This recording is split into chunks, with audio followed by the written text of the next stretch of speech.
Hi, today in front of me OPPO Find X2 Neo, and I'll show you how to change icon's shape with X Icon Changer app on this device.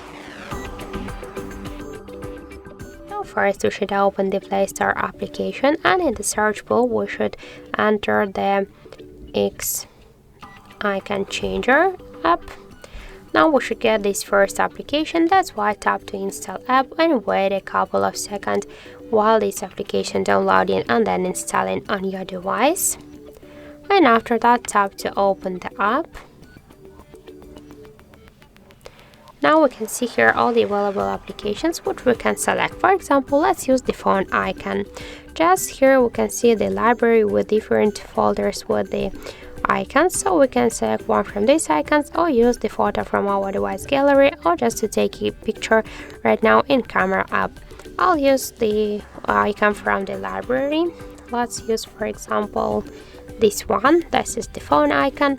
Also, you can rename the application if you want. I don't want to do that.